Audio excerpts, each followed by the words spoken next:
ओम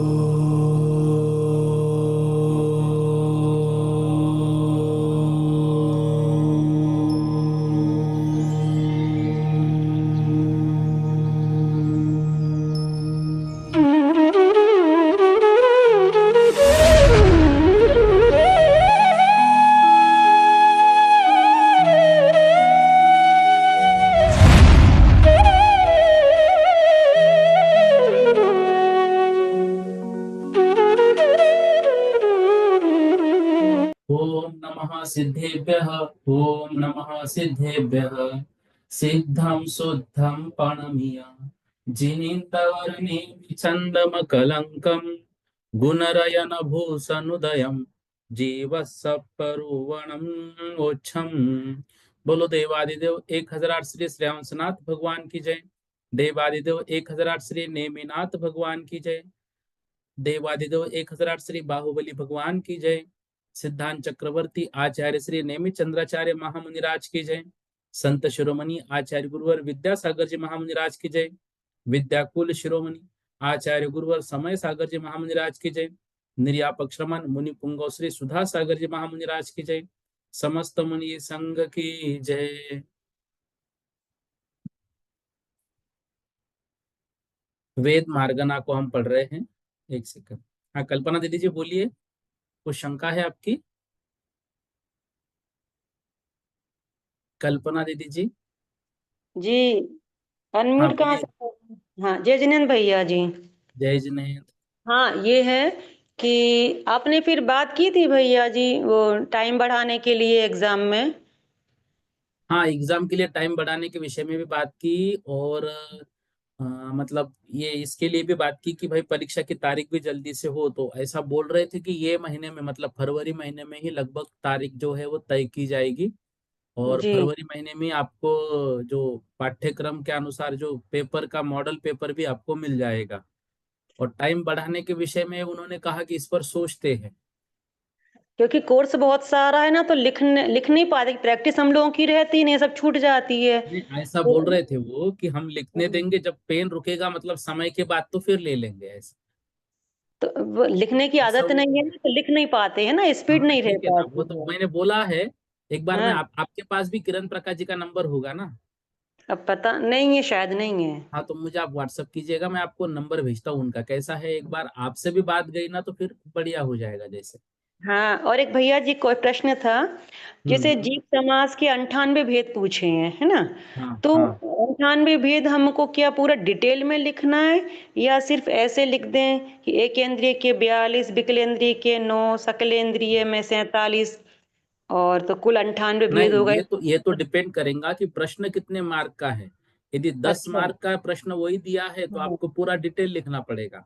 और यदि वो प्रश्न समझो जैसे 3 या 2 मार्क के लिए आता है भेद प्रभेद में, हम्म। तो फिर उसमें आपको सारांश रूप में लिखना है।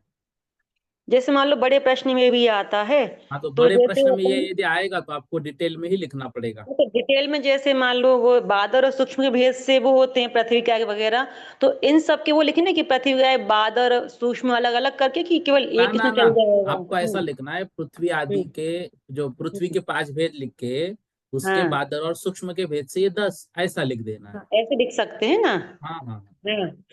हाँ, वही था। जी जी। और जैसे ये पूछा है योनि के भेद लिखो, है ना? हम्म। तो योनि के अपन दो भेद लिखें, आकृति या गुण, या योनि के वो तीन भेद लिखें, शंखावत कुर्मोन्नत, और शंखवत कुर्मोन्नत, और वो वंशपत्र, कैसे लिखना देखो, है? यदि हाँ। यदि योनि के भेद पूछे गए हैं तो योनि के भेद हाँ। आपको दोनों लिखने पड़ेंगे। तो जी। गुण के आधार पर, आकार के आधार पर और आकार के हम्म। आधार पर ये 3 भेद होते हैं, ऐसा आपको लिखना हाँ। पड़ेगा। क्योंकि वो और- जो आगे पूछ रहे हैं ना वो प्रभेद है, आकार के आधार पर है। हाँ। शंखावर्त आदि तो आपको मूल हाँ। रूप से पूछा गया है योनि के भेद, तो आपको 2 करके फिर उसके 3 करने पड़ेंगे। लेकिन योनि हाँ। के भेदों में अधिकतर तो जो हम्म। योनि स्थान है उसके भेद ही अधिकतर पूछे जाते हैं। तो वो समृद्ध विव्रत वगैरह। हाँ हाँ हाँ। अच्छा, वो तो गुण के आधार पर हो गया ना, हाँ तो हाँ, वो तो ही आपको करने तो देखो पड़ेंगे। योनि के भेद यदि पूछे हैं तो आपको पहले 2 लिखो। और फिर हम्म। आकृति के आधार पर इस तरह से होते हैं, गुण के आधार पर इस तरह से होते हैं। और हम्म। यदि स्थान पूछे हैं तो फिर आपको वही करना है, शीत उष्ण शीतोष्ण संवृत विवृत संवत, इस तरह से करके।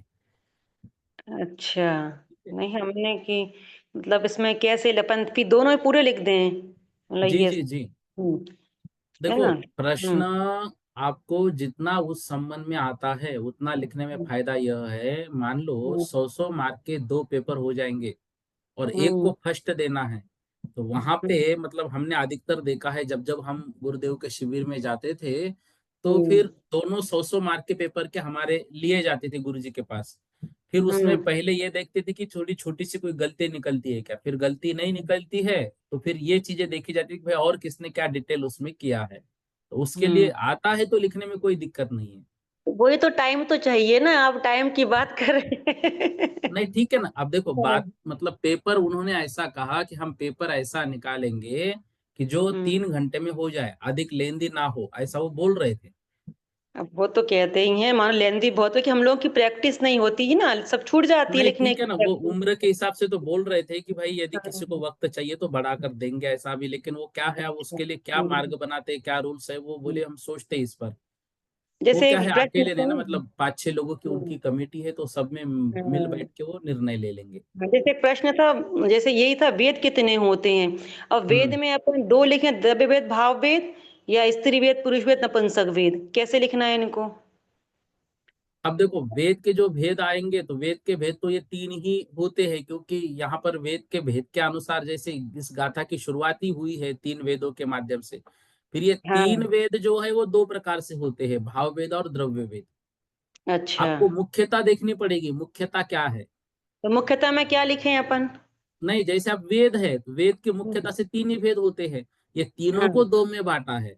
और यौनी में यदि अच्छा। आप संवृत विवृत लिखोगे तो गलत हो जाएगा ना, क्योंकि वो प्रभेद हुँ, में वहां मुख्यता यौनी के है।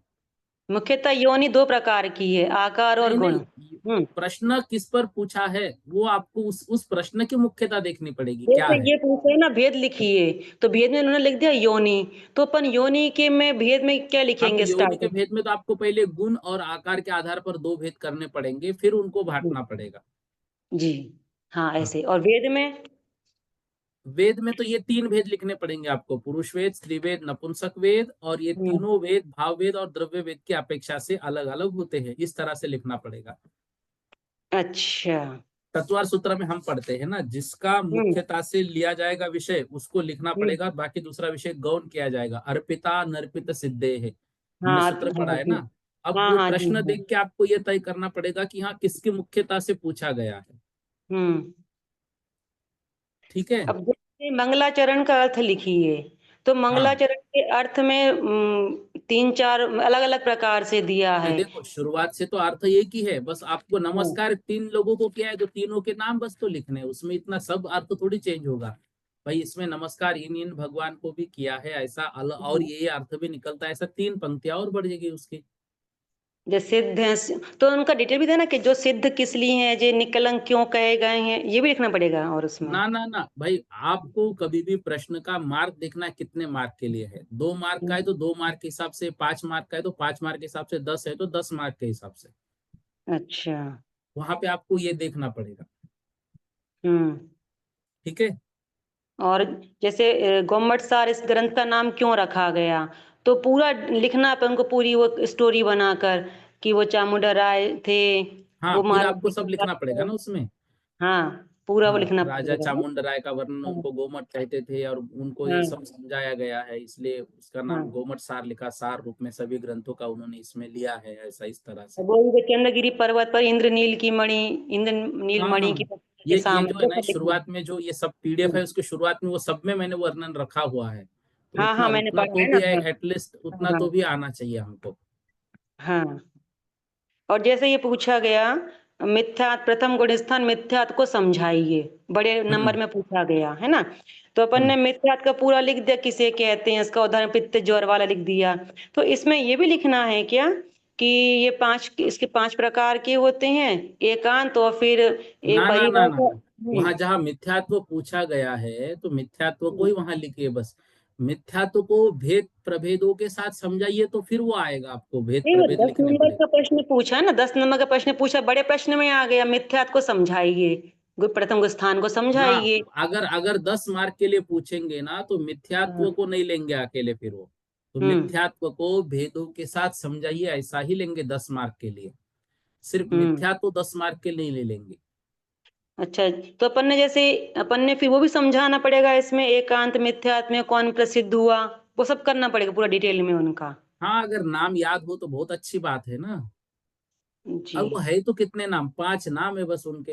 हाँ ना, वो तो ठीक है, लिखने में टाइम चाहिए भैया जी, वो नहीं, स्पेस देखो देखो, ऐसा नहीं। पड़ता जितने है। मार्क का प्रश्न होगा उतने हाँ, मार्क के अनुसार, अभी देखो कोई भी एग्जाम हो, बोर्ड की भी हो, तो जितने मार्क हाँ, का हमको पूछा गया उतना हमको उस हिसाब से ही लिखना पड़ेगा ना। आप मान लो प्रश्न 2 मार्क का है और हम उसमें डिटेल करते बैठेंगे तो ना जगह हो वहां बचेगी, ना वहां पर हमको समय बचेगा।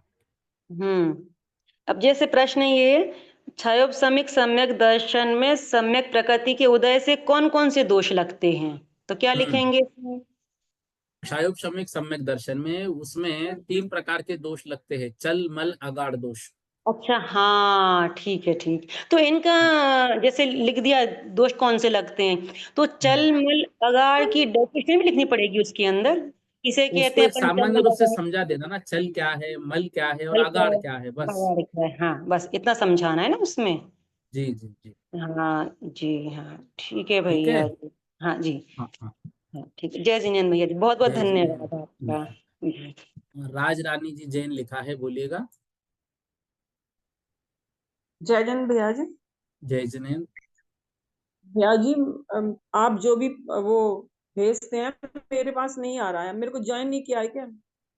मेरे पास आपको कुछ नहीं हो रहा है। अभी मतलब आपने कल मुझे भेजा था कि ज्वाइन करो बोल के। परसों भेजा था शायद। हाँ, तो फिर आज आप ज्वाइन हुए हैं ना सप्तम वर्ष के ग्रुप में। नहीं, ये इसमें तो पहले भी ज्वाइन हो रहे हैं, मगर जो आप जो भी पीडीएफ या जो कुछ भी नहीं, भेज रहे उसमें हैं। सप्तम वर्ष में तो मैंने भेजी है, सबको मिली है, सप्तम वर्ष के ग्रुप में है, सबको नहीं मिली है। भैया जी, सप्तम मुझे वर्ष का आपका देखना एक बार, सप्तम वर्ष के आप में जुड़े कि षष्टम में जुड़े हैं। सप्तम में तो ये जो सप्तम में तो ये मैंने लिंक जो भेजा है दीदी, आपका। ऐसा नहीं। पीडीएफ मतलब ये जो पढ़ा रहे हैं ना, जो आपके सामने अभी पीडीएफ ये भेजी है मैंने।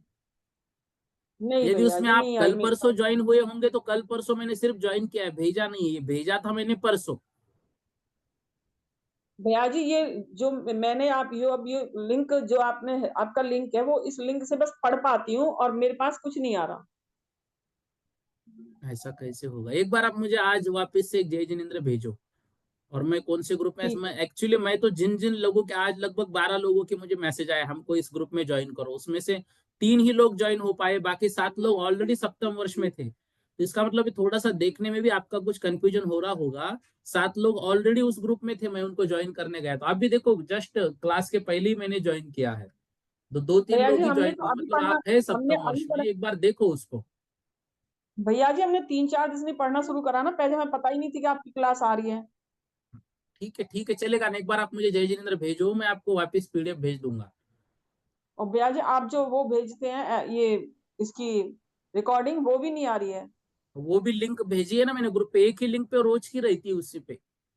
फिर उस पर रिकॉर्डिंग तो नहीं आ रही ना। है रिकॉर्डिंग, सारी क्लास रिकॉर्डेड है उसमें। भैया जी, जैसे कल आपकी क्लास आई थी, कल हम यहाँ पे नहीं थे, ललितपुर गए हुए थे। तो हाँ, अब कल की हमारे पास कोई वीडियो नहीं है। देखो कल की जो क्लास है ना वो एक दिन बाद उसमें अपलोड होती है। वो आज अपलोड हुई होगी, कल नहीं हुई होगी। तो आज भी नहीं है भैया जी, मैंने आज अभी अभी देखा है। मैं एक बार बात करता हूँ सांगानेर, आज हुई होगी लगभग तो, लेकिन मैं बात करके आपको बोलता हूँ। मुझे एक बार व्हाट्सअप कर दीजिएगा आप। ठीक है। हाँ। अभी देखो विषय से संबंधित प्रश्न हो तो ही पूछिएगा, हमको पढ़ना भी है। नीलम दीदी जल्दी जल्दी बोलो।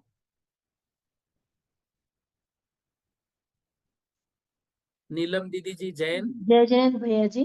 जय भैया जी, जिनेन्द्र। इसमें एक आया वक्षमान जनपद और एक अश्मादिक, इसका मतलब क्या होता है भैया जी? एक बार फिर से आप जोर से बोलिएगा थोड़ा, मैंने सुना नहीं कुछ भी।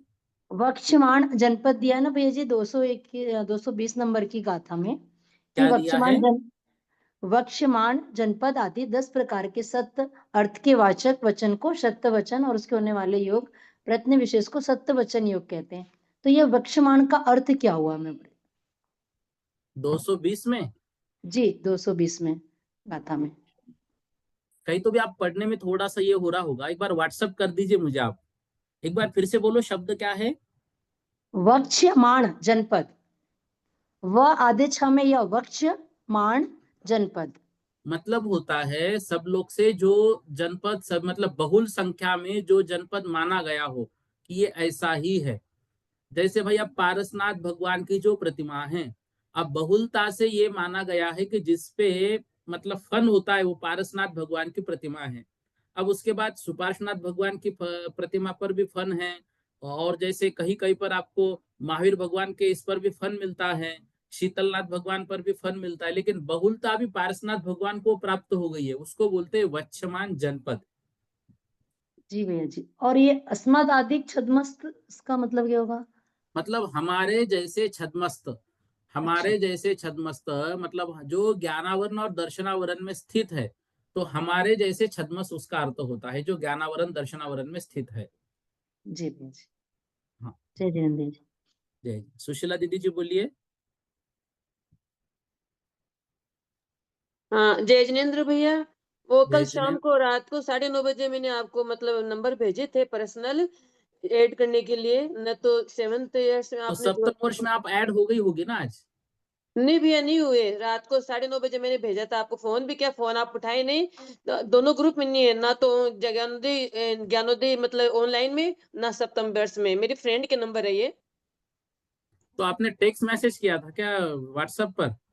हाँ, मैंने मतलब व्हाट्सएप पे किया था आपको मैसेज, नंबर एक डाला बार था। प्लीज निवेदन है, आज एक बार फिर से जो जो भी अभी ग्रुप में ऐड नहीं हुए हैं उनसे निवेदन है, प्लीज एक बार वापस भेजिएगा मुझे व्हाट्सएप पर, ग्रुप में ऐड करो वो बोल कल के। रात को भेजे 9:30 बजे। ठीक है ना, एक बार प्लीज आज और भेजिएगा। ठीक है जी। भैया। पूर्णिमा दीदी जी जैन बोलिए। जय चिनेन्द्र भैया जी। भैया जी, जय सुधा जिनेन्द्र। सागर भाग 3 का क्लियर हो गया क्या? आएगा हाँ, कि नहीं? वो सुधा सागर भाग जो है ना, वो जिनवानी सुधा सागर वो आएगा पक्का फाइनल। अब उसकी पीडीएफ जो है, पीडीएफ वहां से ये मेरे पास आई थी अभी, मतलब उन्होंने फोटो खींच के पीडीएफ बनाई है, लेकिन उसके बहुत सारे पेज क्लियर नहीं है, इसलिए मैंने भेजे नहीं, उनको वापस बोला कि या तो ओरिजिनल पीडीएफ लो या थोड़ी अच्छी बनाकर भेजो बोल के। भैया उसको तो पूरी साल तो अपन ने पढ़ा नहीं है बिल्कुल भी।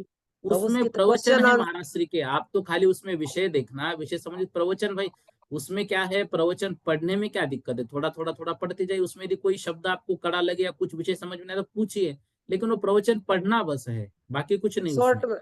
शॉर्ट में जैसे क्वेश्चन बस मिल बस जाए। बस शॉर्ट में आप पढ़ लो प्रवचनों को बस। मैं तो ये चलो। कह रहा हूँ कि यदि हमारा ग्रुप है समझो 10-12 लोगों का, तो एक जन उसमें से ऐसा एक एक पैराग्राफ सब मिलके पढ़े, एक प्रवचन रोज करे तो 8-10 दिन का काम है बस हो। ठीक ठीक है भैया। जी। जय चिनेन्द्र। ज्योति दीदी जी पूछिए। ज्योति दीदी जी जैन विदिशा।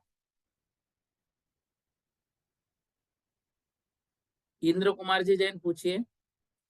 क्या पेपर 3 घंटे का होगा क्या इस बार? क्या? पेपर 3 घंटे का होगा क्या? हाँ, ऐसा उनको मैंने बोला था, जब सबने बोला कि समय उसको बढ़ाकर दो, तो बोले यदि पेपर 2 घंटे का है तो 2 घंटे के हिसाब से निकालेंगे, 3 घंटे का है तो 3 घंटे के हिसाब से निकालेंगे, और यदि ऐसा लगा कि समझो वयोवृद्ध है उनको लिखने के लिए दिक्कत जा रही है, तो कह रहे कि समझो 2 या ढाई घंटे का पेपर हो, 3 घंटे का समय देंगे, लेकिन सोचेंगे, ऐसा वो बोल रहे हैं। जी, क्या अभी तक होता तो है, ये ये बात सही है कि जो भी समझो अभी 70 ईयर अबव है ना, उनको लिखने में तकलीफ होती है, तो ये भी बात उनकी बिल्कुल वाजिब है, इसलिए ये बात बोला है, तो कोई दिक्कत नहीं ना। जी भैया जी। जी। जय जिनेन्द्र। जय जी नहीं। आइएगा, आज विषय को थोड़ा आगे बढ़ाते हैं। कल हमारी लगभग 279 गाथा हो गई थी, आज 280 नंबर की गाथा से हमको पढ़ना है। तो यहाँ पर अभी वेद मार्गना का ये अंतिम विषय चल रहा है, तो वेद मार्गना को ये 2 गाथाओं के माध्यम से वो समझा रहे हैं कि जो जीव राशियां है उन जीव राशियों का नाम इसमें बता रहे हैं, और फिर बता रहे हैं। नीलम दीदी जी बोलिए। नीलम दीदी जी कुछ पूछना है क्या? नहीं नीलम भैया दीदी? जी। नहीं नहीं ना? भैया हाँ। जी, बस मैं ये बोल रही थी कि मेरे पास भी कुछ आता नहीं है भैया जी, आपके आप सप्तम मतलब। वर्ष में है क्या? जी भैया। सप्तम वर्ष के ग्रुप में है? जी भैया। तो ऐसा हो ही नहीं सकता, मैंने सब भेजा है दीदी उस पर। चलिए भेज देख लेंगे, आप अभी हाँ, एक पढ़ा बार देख लीजिए। लीजिए, अगर नहीं आया तो आप मुझे व्हाट्सअप कीजिए। जी भेज। चलिए, अब 280 नंबर की गाथा आपके स्क्रीन पर है। गब्भन पुइथि सन्नी, गब्भन पुइथि सन्नी, सम्मुच्छन सन्नि पुन्नगा इदरा, सम्मुच्छन सन्नि पुन्नगा इदरा, कुरुजा असन्नि गब्भ,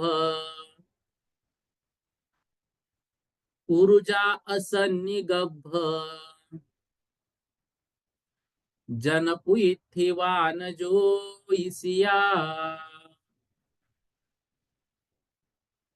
जनपुइथि वानजो इसिया।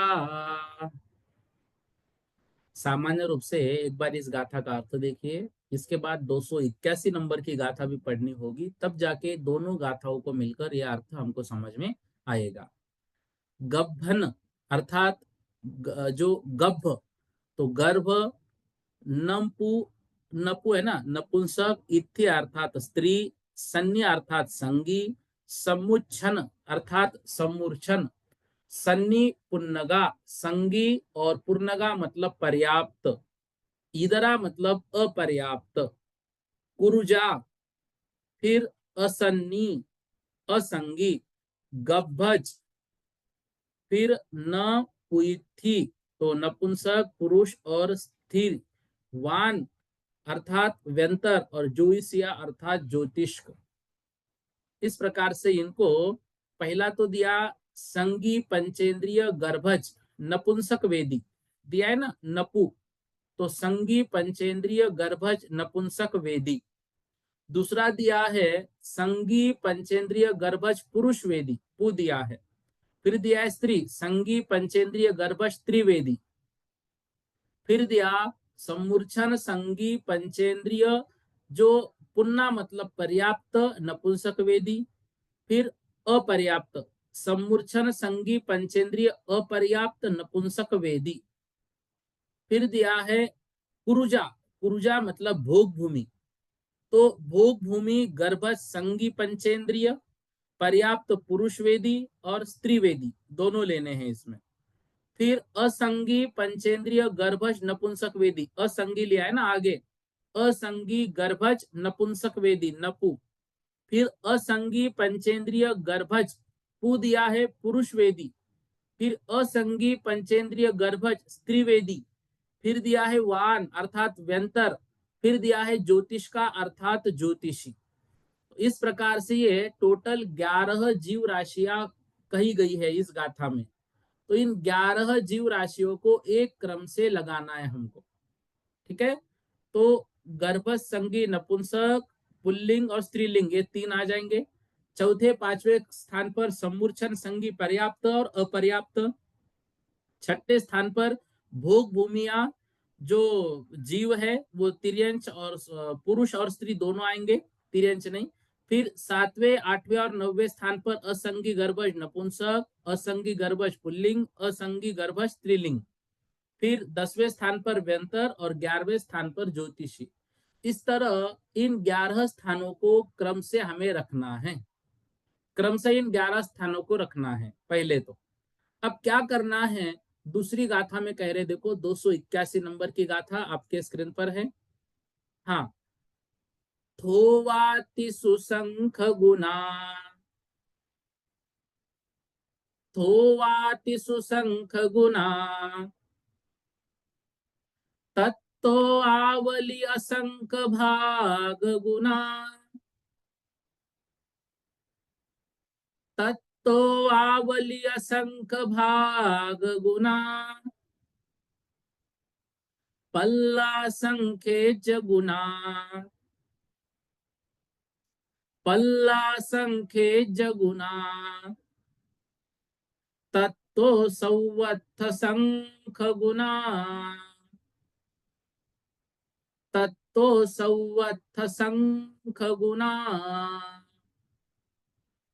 स्थोवा मतलब स्तोक रूप में, तिसु मतलब तीनों में, संख गुना संख्यात गुणित, जो पहले 3 क्रम दिए, तथा उससे आगे आवली असंख्य भाग गुना, आवली के असंख्यातवे भाग गुना, फिर उससे आगे पल्ला संख्येय गुना, पल्ले के संख्यातवे भाग से गुणित, तत्तो उसके ऊपर सवत्थ सर्व जगह पर संख गुना संख्यात गुना लगाना चाहिए। क्या कह रहे हैं, ऊपर जो 11 प्रकार की राशि कही है उनमें से नीचे की राशि संगी पंचेंद्रिय गर्भज नपुंसक वेदी जो है वो सबसे अल्प है, जो शुरुआत में दी है ना वो सबसे नीचे की पकड़ना, मतलब उसका क्रम नीचे से रखना क्योंकि वो सबसे कम है। फिर 8 बार संख्यात और अवली का असंख्यातवा भाग और पल्य का असंख्यातवा भाग और 65,536 प्रतरांगुल इनका भाग जगत प्रतर को देने पर जो प्रमाण आता है उतना होता है। सबसे कम वाली राशि किसकी है, वो संगी पंचेंद्रिय गर्भज नपुंसक वेदी की। इसके ऊपर संगी पंचेंद्रिय गर्भज पुरुष वेदी से लेकर 3 राशियां अनुक्रम से संख्यात गुनी करनी है। चौथी राशि से 5वीं राशि सम्मूर्छन संगी पंचेंद्रिय अपर्याप्त नपुंसक वेदी आवली के असंख्यात भाग गुणित करनी है, चौथी राशि से 5वीं राशि। फिर 5वीं राशि से 6ठी राशि पल्ले के असंख्यात भाग गुणित करनी है, और उसके आगे असंगी पंचेंद्रिय गर्भज नपुंसक वेदी से लेकर ज्योतिषी तक अर्थात 7वीं 8वीं 9वीं 10वीं और 11वीं राशि अनुक्रम से संख्यात गुनी होती है। इस प्रकार से वेद मार्गना में जीवों की संख्या बताई गई है। तो जिनका पहला स्थान है वो सबसे स्तोक है, कम है, अल्प है। उससे आगे 3 स्थान संख्यात गुने हैं। 5वां स्थान अवली के असंख्यात भाग गुना है। 6ठा स्थान पल्य के असंख्यात भाग गुना है। इससे आगे 5 ही स्थान क्रम से संख्यात गुने हैं। तो पूर्व की राशि से आगे आगे की राशि गुणाकार रूप है। कैसे है देखो आप, संगी गर्भज हमने लिए तो नपुंसक। अब यहां पर हम क्या करेंगे, जो नीचे से उल्टा ऊपर आएंगे, ये देखो, असंगी पंचेंद्रिय सम्मूर्छन अपर्याप्त से संख्यात गुनी असंगी पंचेंद्रिय सम्मूर्छन पर्याप्त, उससे संख्यात गुनी ज्योतिष, उससे संख्यात गुनी व्यंतर, उससे संख्यात गुनी स्त्री पुरुष, इस तरह से जो नपुंसक वेदी है। तो ये जो है ऐसे संख्यात गुनी हमको राशि करनी है। तो इसको ये स्थान समझना है पहले, जिसमें पहला स्थान सबसे स्तोक है मतलब अल्प है, उससे आगे के 3 स्थान संख्यात गुने हैं, तो दूसरा तीसरा चौथा स्थान आगे के 3। 5वां स्थान अवली के असंख्यात भाग गुना है। 6वां स्थान पल्ले के असंख्यात भाग गुना है, और इससे आगे जो 5 स्थान बचते हैं 7 से लेकर 11 तक, वो सब संख्यात गुना ही है। इस तरह से समझना चाहिए। भारती दीदी क्या बोल रहे हैं आप? भारती दीदी जी कान्य जिनेंद्र भैया जी, स्तोक का अर्थ क्या होता है? तो अभी बताया तो आपने। यहाँ पर लेना है अल्प, मतलब वो जो राशि हमने पहली कही है वो शुरुआत की राशि है, तो वो शुरुआत की राशि यहाँ पर हमको लगाना है। हाँ ठीक है, हाँ हाँ। जय जिनेंद्र भैया जी। जय जिनेंद्र, म्यूट कर दीजिएगा। देखो फिर से समझो, ऊपर जो 11 प्रकार की राशि कही उनमें से नीचे की राशि संगी पंचेंद्रिय गर्भज नपुंसक वेदी, जो 1 नंबर को राशि हमने ली है ना उसको उल्टा करना है। तो संगी पंचेंद्रिय गर्भज नपुंसक वेदी वो सबसे कम है, अल्प है, ठीक है ना। उसके बाद 8 बार संख्यात और अवली का असंख्यातवा भाग और पल्य का असंख्यातवा भाग और 65,536 जो हमने प्रतरांगुल का प्रमाण है, इनका भाग जगत प्रतर को देने पर जो प्रमाण आता है उतना, ये पहली संगी पंचेंद्रिय गर्भज नपुंसक वेदी की राशि हुई। इससे ऊपर संगी पंचेंद्रिय गर्भज पुरुष वेदी से लेकर 3 राशियां संख्यात गुनी है। चौथी राशि से पांचवी राशि सम्मूर्छन संगी पंचेंद्रिय अपर्याप्त नपुंसक वेदी आवली के असंख्यात्वे भाग गुणित है, और पांचवी राशि से छठवीं राशि पल्ले के असंख्यात्वे भाग गुणित है, और असंगी पंचेंद्रिय गर्भज नपुंसक वेदी से लेकर ज्योतिषी तक अर्थात 7वें 8वें 9वें 10वें और 11वीं राशि अनुक्रम से संख्यात गुनी होती है। इस प्रकार में वेद मार्गना में जीवों की संख्या को जाना जाता है, समझा जाता है। ठीक है, अब देखो यहाँ पर ये लिया है संगी पंचेंद्रिय गर्भज नपुंसक वेदी स्तोक, मतलब ये प्रारंभ अल्प राशि, इससे संख्यात गुना संगी पंचेंद्रिय गर्भज पुरुष वेदी, इससे संख्यात गुना गर्भज त्रिवेदी, इससे संख्यात गुना सम्मूर्छन पर्याप्त। फिर संगी पंचेंद्रिय सम्मूर्छन अपर्याप्त जो है ये आवली का असंख्यातवा भाग, ये यहाँ पर आवली, ये आ को ये भाग दिया है ना ए, इसका हमने ये ले लिया है असंख्यातवा भाग, तो अवली का असंख्यातवा भाग, और भोग भूमि पंचेंद्र पुरुष वेदी और स्त्री वेदी पल्ल का असंख्यातवा भाग प दिया है, तो पल्ल का असंख्यातवा भाग। फिर असंगी पंचेंद्रिय गर्भज नपुंसक वेदी संख्यात गुना, असंगी पंचेंद्रिय गर्भज पुरुष वेदी संख्यात गुना, फिर असंगी पंचेंद्रिय गर्भज स्त्री वेदी संख्यात गुना, व्यंतर देव संख्यात गुना और ज्योतिषी देव संख्यात गुना, इस तरह से चार्ट में है। और असंगी पंचेंद्रिय सम्मूर्छन पर्याप्त संख्यात गुना और असंगी पंचेंद्रिय सम्मूर्छन अपर्याप्त भी संख्यात गुना। तो गर्भज सारे पर्याप्त ही होते हैं, इसलिए गर्भज के साथ अपर्याप्त पर्याप्त नहीं दिया है। सम्मूर्छन जन्म वाले नपुंसकी होते, इसलिए सम्मूर्छन के साथ वेद नहीं लिखा, और भोग भूमिया जीवों से भी व्यंतर देव अधिक ही होते हैं। ऐसा इस तरह से यहाँ पर वेद मार्गना की संख्या का वर्णन हुआ है। अब देखो या वेद प्ररूपना का जो प्रकरण है वो पूर्ण हुआ है, और आज से हम जो है कषाय मार्गना का प्रारंभ यहाँ पर करने वाले हैं। तो कषाय मार्गना जो है, कषायों को हमने मतलब बचपन से पढ़ते हुए आए हैं।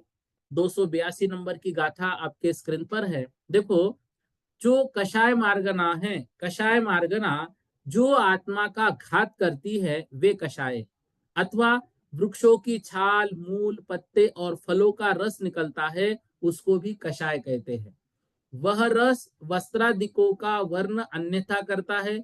इसी तरह क्रोध, मान, माया, लोभ ये कषाय जीव के क्षमा आदि जो गुण होते हैं, विनय आदि जो गुण होते हैं, सरलपना जो होता है, निष्प्रहपना जो होता है, इन सभी गुणों को अन्यथा कर देते हैं। तो क्रोधादिक कषायों को कषाय कहना। कषाय मतलब वृक्षों की छाल, मूल, पत्ते का रस जो हमारे वस्त्रों के रंग को अन्यथा करता है, ऐसे ही कषाय जो होती है हमारे मूल स्वभाव को विभाव में परिणत करती है, अन्यथा मूल स्वभाव को अन्यथा करती है। अब कषाय मार्गना क्या है? देखो, कषायों से रहित शुद्ध आत्मा के स्वभाव से प्रतिकूल क्रोध, मान, माया, लोभ इन भेदों से 4 प्रकार की कषाय मार्गना है, और विस्तार से कषाय और नो कषाय के भेद से 25 प्रकार की है। तो कषाय मार्गना के क्रोध कषाई, मान कषाई, माया कषाई, लोभ कषाई और अकषाई इस प्रकार से जीव होते हैं। इसको हम यहाँ अब गाथा के माध्यम से पढ़ेंगे।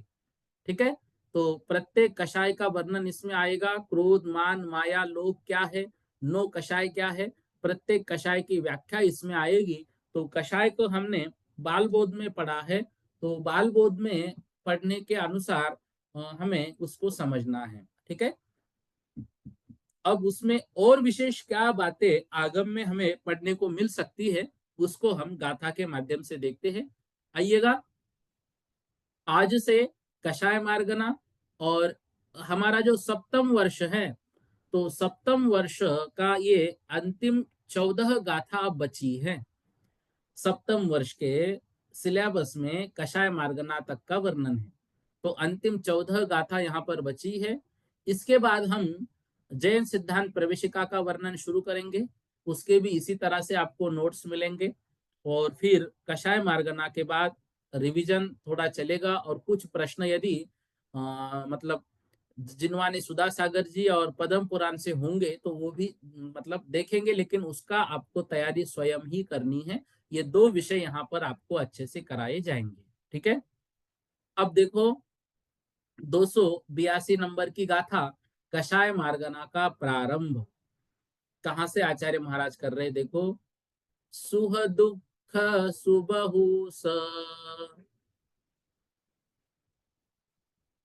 सुह दुख सु संकमखेतं कसेदिजीवस,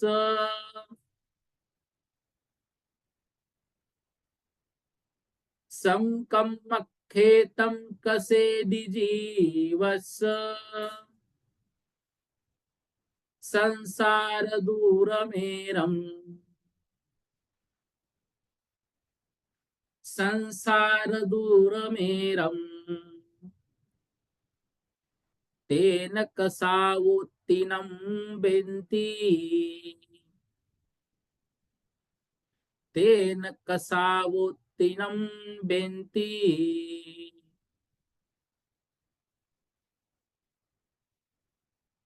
देखो, कषाय को हमारे जीवन का सबसे बड़ा दुश्मन कहा जाता है। यदि हम इन कषायों से दूर हो जाए तो निश्चित रूप से पांचों पापों से दूर होंगे, और पांचों पापों से दूर हो गए तो हम व्रती कहलाएंगे, और व्रती हो गए तो मोक्ष मार्ग पर कुछ कदम हम आगे बढ़ाएंगे। इसलिए इन कषायों को भली भांति प्रकार के समझकर, क्योंकि पंडित दौलत राम जी स्वयं लिखते हैं, बिन जाने ते दोष गुणन को कैसे तजिए गहिए। गुणों को यदि ग्रहण करना है तो गुणों को जानना पड़ेगा, और दोष का यदि त्याग करना है तो भी दोषों को समझना पड़ेगा। इसलिए दोषों को भी अच्छे से समझकर, क्यों समझना है, क्योंकि उनका हमको त्याग करना है। इस प्रकार से देखिए, एक तरह से ये कषाय मार्गना का मंगलाचरण है। सुख दुख सुबहु सत्सम, सुख और दुख, सुख और दुख सुबहु सत्सम मतलब बहुत अधिकता से। कम खेतम, कर्म का जो क्षेत्र है, खेतम मतलब खेत है, कसेदी वहां पे कृषि मतलब खेती की जाती है, जीवस्व, संसार दूर मेरम, संसार से दूर, मेरम मतलब मर्यादा, तेन उसको, कसाय उत्तीनम बेंती उसको कषाय इस प्रकार से कहा जाता है। या फिर कषाय इस प्रकार से वर्णन अब मैं करूंगा। तो जैसा वर्णन आगम में भगवान वर्धमान स्वामी से गंधरादिक और आचार्य की परंपरा के माध्यम से हमको मिला है, वैसा ही वर्णन अब मैं करूंगा, इस तरह की एक भावना आचार्य महाराज ने यहाँ पर की है।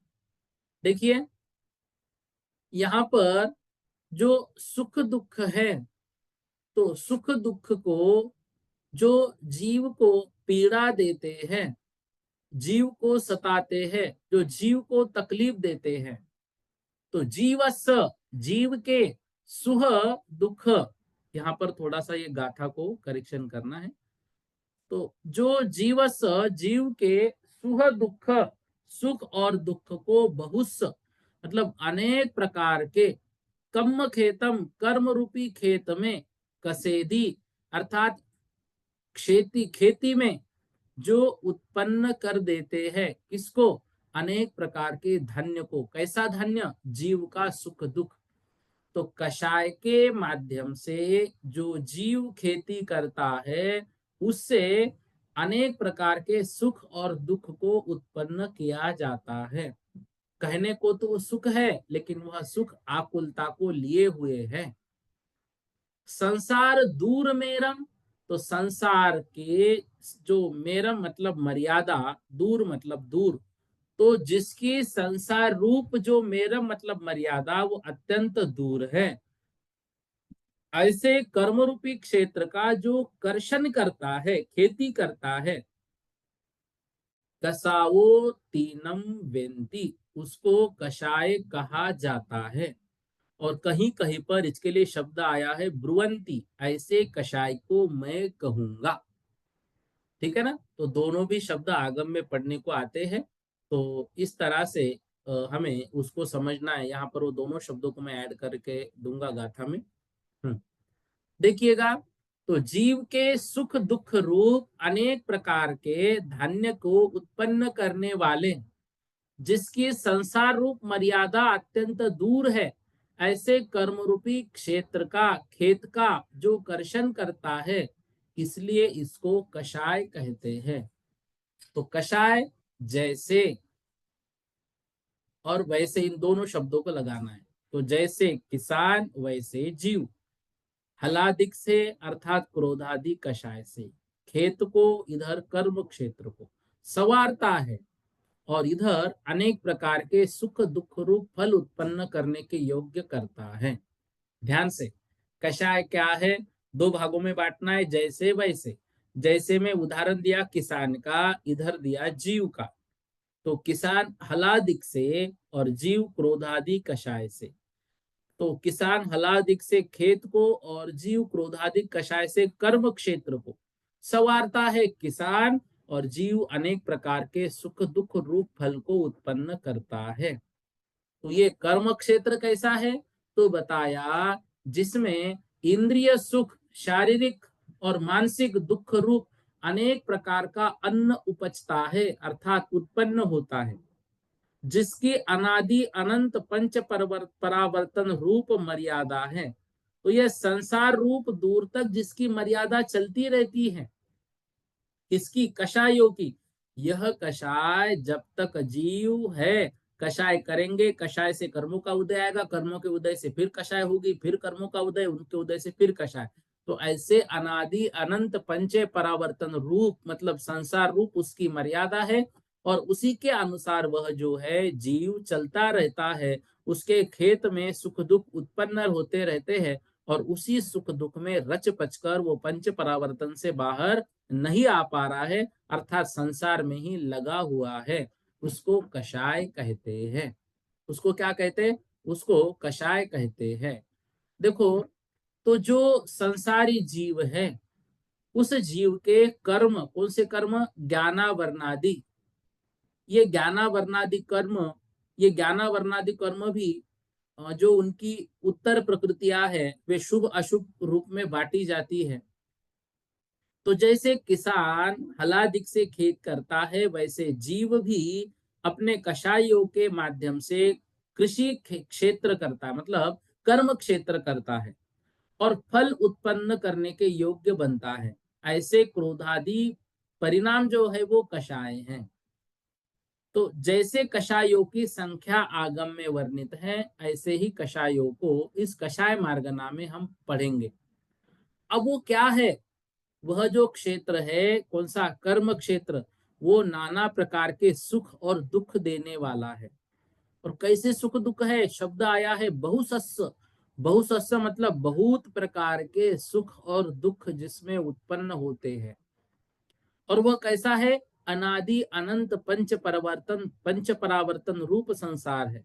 तो उसकी मर्यादा क्या है, उसकी मर्यादा अनंत संसार ही मर्यादा है, वो संसार कभी समाप्त नहीं होगा।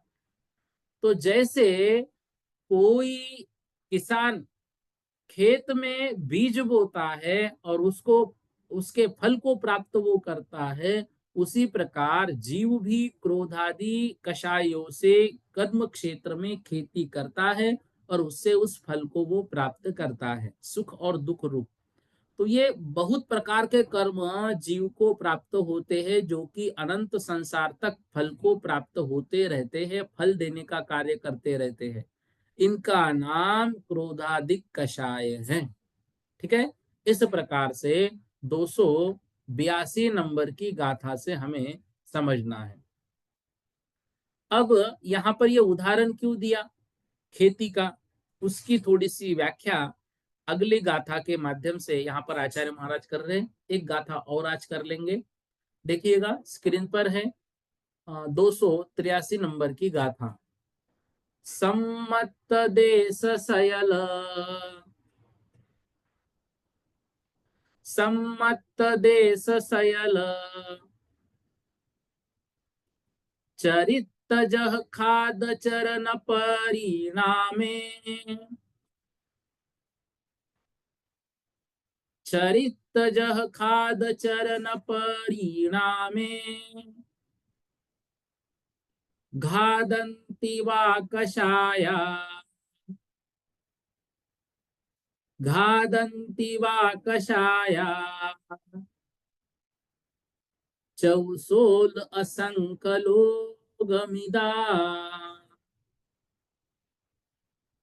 चौसोल असंकलोगमिदा।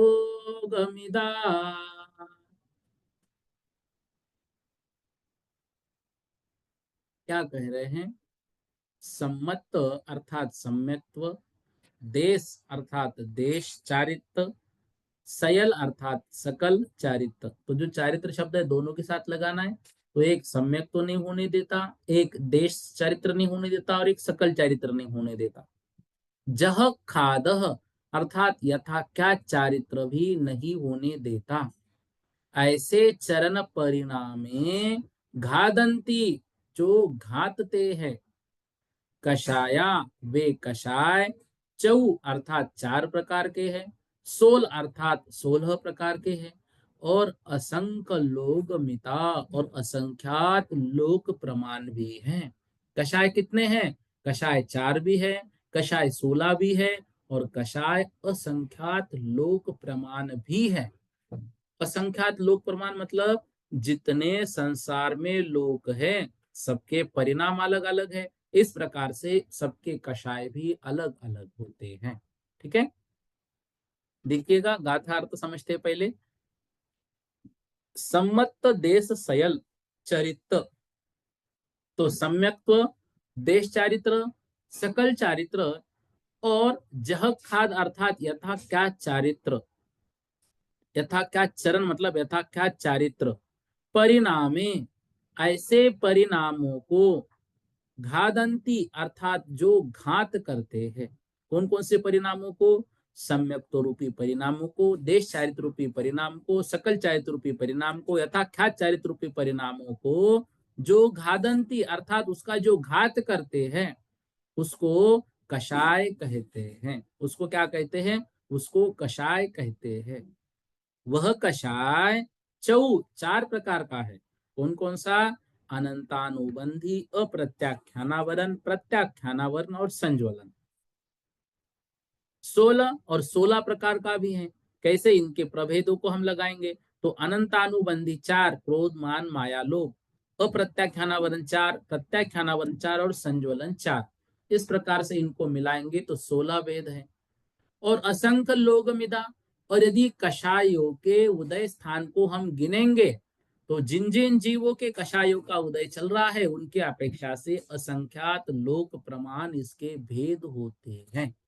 ठीक है, तो कषाय के सामान्य से भेद यदि करेंगे तो एक ही भेद है कषाय, विशेष से भेद करेंगे तो 4, अनंतानुबंधी, क्रोध मान माया लोभ।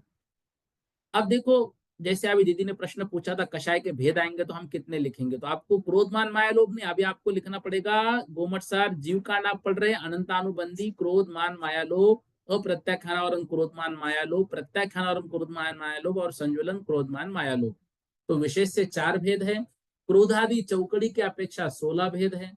यदि इसको 9 कषाय सहित जोड़ेंगे तो 9 कषाय सहित चौकड़ी की अपेक्षा 25 भेद है। और उदय स्थान की अपेक्षा से इसके असंख्यात लोक प्रमाण भेद हैं। तो कषाय 25, 16, 9 कषाय 9 और कषाय 16। तो ये जो है, अब देखो क्रोध अनंतानुबंधी, अप्रत्याख्यानावरण, प्रत्याख्यान और संज्वलन, मान भी ऐसे 4, माया भी 4 और लोभ भी 4। 9 कषाय हमको सबको मालूम है। अनंतानुबंधी कषाय किसे कहते हैं? देखो अनंत अनुबंध अर्थात अनंत संसार का कारण मिथ्यात्व, ऐसे मिथ्यात्व के साथ संबंध रूप करें, अथवा अनंत संसार अवस्था रूप काल ऐसे संसार के साथ संबंध रूप करे, वह अनंतानुबंधी कषाय है। अप्रत्याख्यान आवरण कषाय, अप्रत्याख्यान आवरण, अप्रत्याख्यान आवरण, अ मतलब है किंचित, प्रत्याख्यान अर्थात त्याग, और आवरण मतलब उसको ढके। तो जो किंचित किंचित त्याग नहीं होने दे, मतलब जो देश चारित्र प्रकट नहीं होने दे, उसको कहते हैं अप्रत्याख्यान कषाय। और प्रत्याख्यान मतलब त्याग। अब ये कैसा है? ये सकल त्याग है। तो प्रत्याख्यान आवरण जो सकल त्याग का आवरण करे, मतलब जो महाव्रत रूप सकल त्याग को आवरे, नष्ट करे, उसे प्रत्याख्यान आवरण कषाय कहते हैं। संज्वलन, संज मतलब समीचीन, और ज्वलन मतलब समीचीन, अर्थात जो यथा क्या चारित्र है, ज्वलन उसका जो दहन करे, उसको संज्वलन कहते हैं। तो अनंतानुबंधी तत्वार्थ श्रद्धानुरूप सम्यक्त्व का घात करती है, और अनंत संसार मिथ्यात्व के साथ वो संबंध कराती है। अप्रत्याख्यानावरण देश चारित्र का घात हो, अर्थात किंचित त्याग नहीं होने देती है। प्रत्याख्यानावरण सकल चारित्र का घात हो और पूर्ण त्याग नहीं होने दे। और संज्वलन यथाख्यात चारित्र का घात हो और जो संयम के साथ प्रज्वलित रहे। तो कषायों की शक्ति अनंतानुबंधी की तीव्रतर है, अप्रत्याख्यान की तीव्र है, प्रत्याख्यान की मंद है, और संज्वलन की मंदतर है। इस प्रकार से इन चारों कषायों को हम समझते हैं। अब एक समय में जो क्रोध मान माया लोभ चार प्रकार के कषाय है, इनमें से किसी एक कषाय का ही जीव का उदय होता है। या तो क्रोधी होगा, मानी होगा, मायावी होगा, लोभी होगा। जिस कषाय का उदय आ रहा है, गुणस्थान के अनुसार उस कषाय के उतने प्रकारों का उदय हो जाएगा।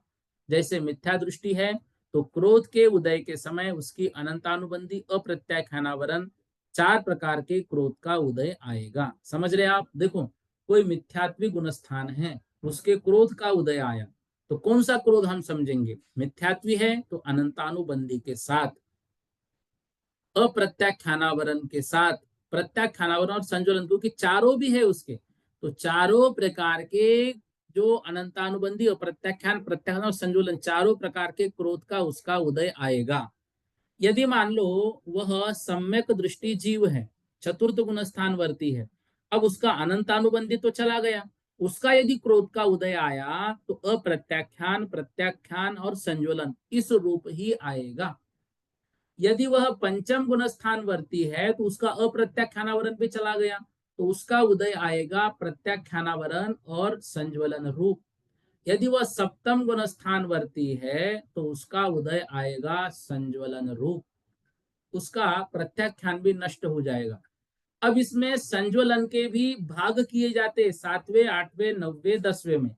तो संज्वलन 7वें का उसका उदय अधिक रहेगा, फिर 8वें में थोड़ा मंद होगा, 9वें में मंद होगा, और 10वें में और मंद हो जाएगा।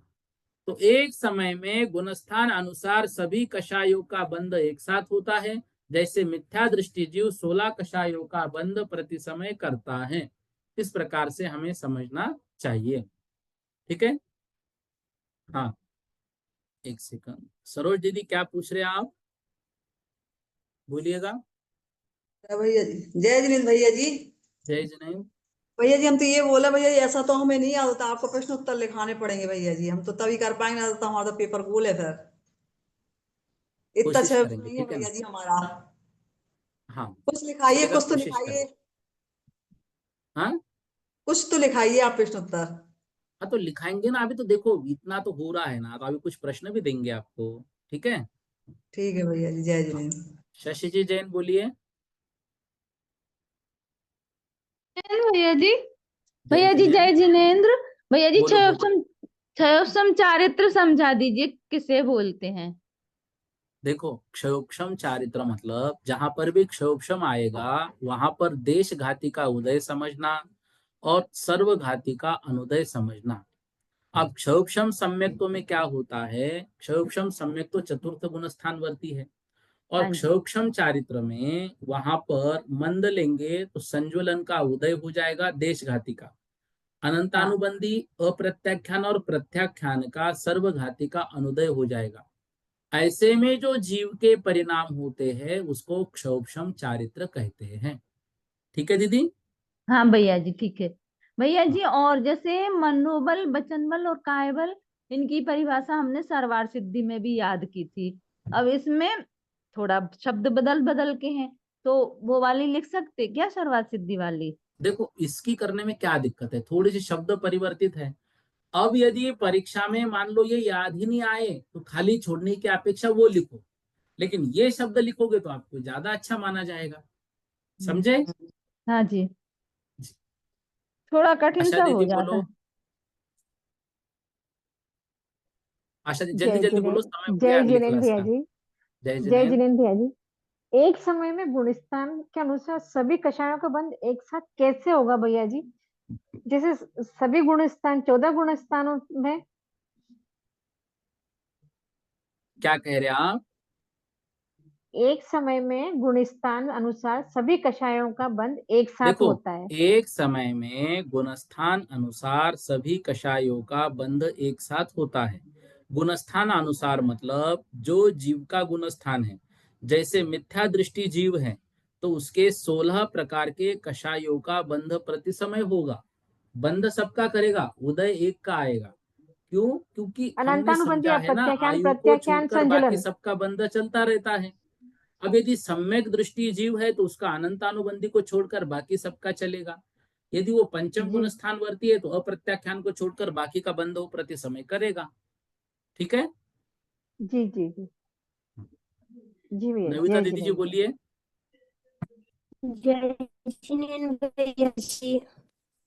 भैया जी, पहला प्रश्न, दो प्रश्न है। पहला प्रश्न तो है कि जब अनंतानुबंधी कषाय तो सम्यक दर्शन की घातक कैसे हो सकती है? क्योंकि सम्यक दर्शन की घातक तो तीन ही है, मिथ्यात्व, सम्यक मिथ्यात्व, मिथ्यात्व प्रकृति। तो फिर अनंतानुबंधी को सम्यक दर्शन का घात और चारित्र का घात दोमुही क्यों कह रहे हैं अपन? देखो अनंतानुबंधी को कहते हैं द्विघाती प्रकृति, ये हाँ, द्विस्वभाव वाली है।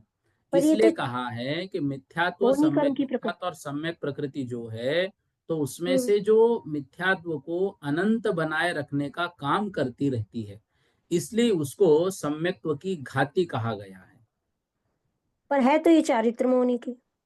है चारित्र मोनी की, लेकिन ये द्विस्वभावी है। इस विषय में अनंतानुबंधी का उस दिन का ऑडियो आप प्लीज या वीडियो सुन लेना, उस पे अनंतानुबंधी की लगभग 10-15 मिनट बोला गया है। ठीक है ना? अच्छा भैया जी, एक सवाल और है कि जैसे अभी अपन ने मार्गणाएं भी इस कोर्स में आने वाली पूरी कर ली, 7th ईयर तक की, ठीक। 14 गुणस्थान भी अपन ने पढ़ लिए।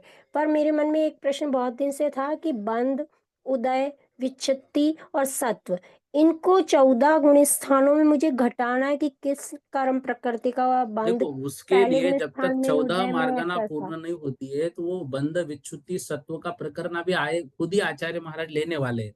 तो वो हमारे सिलेबस से अभी नहीं है, तो वो आगे जो गाथा के अनुसार हम समझेंगे। उसके लिए जो गुणस्थान के नोट्स आपके पास आए हैं ना, उसमें एक अंत में चार्ट बना हुआ है, किसका उदय कहाँ तक, किसकी बंध विच्छुत्ति कहाँ तक और इसका किसका सत्व। सत्व कहाँ तक, उसमें एक बार सामान्य रूप से आप बस देख लीजिएगा। बाकी ये गाथा के अनुसार वर्णन तो अभी सिलेबस में है नहीं है। तो फिर 8वें साल में पढ़ेंगे। हाँ ठीक भैया जी, जय जिनेन्द्र। जी। सुनील भैया आईपैड लिखा है, बोलिएगा। जय जिनेन्द्र भैया जी, मेरा जय प्रश्न जिनेन्द्र। था गाथा नंबर 279 से। उसमें बोलो। लिखा है सेकंड लास्ट लाइन में, सवेद राशि में से पुवेद और त्रिवेद का प्रमाण घटाने से जो शेष रहे वह नपुंसक वेदियों का प्रमाण है। तो इसमें सवेद का क्या मतलब है? सवेद मतलब जो संपूर्ण वेद वालों की राशि, एक होती है अपगत वेदी और एक होते हैं सवेद, मतलब वेद से सहित जीव। तो जो अपगत वेदी है, जो जीव 90 गुणस्थान से लेकर 14 गुणस्थान और सिद्ध भगवान, उनकी राशि को छोड़कर बाकी सब जो है वो सवेद है। अब उस सवेद की राशि में से पुरुष वेद और स्त्री वेद को छोड़ दिया तो बचे हुए नपुंसक वेद। अच्छा जी, ठीक है वेद सहित। जी, सवेद मतलब वेद सहित। ठीक है जी, थैंक यू। जयश्री दीदी और शशि दीदी का तो हो गया ना क्वेश्चन। हाँ चलिए, अगली कक्षा का यहाँ समय होता है। और भी कोई शंका हो तो व्हाट्सएप पर की भेज दीजिएगा। और नविता दीदी, यदि आपको अनंतानुबंधी का अभी यदि मान लो नहीं क्लियर हुआ है तो आप व्हाट्सएप कर दीजिए, मैं उस पर आपको डिटेल भेज दूंगा। बोधि समाधि परिणाम विशुद्धि स्वात्मोपलब्धि शिवसो के सिद्धि चिंतामणिम चिंतित वस्तुदानिम त्वामंदेवानस्य ममास्तु देवी।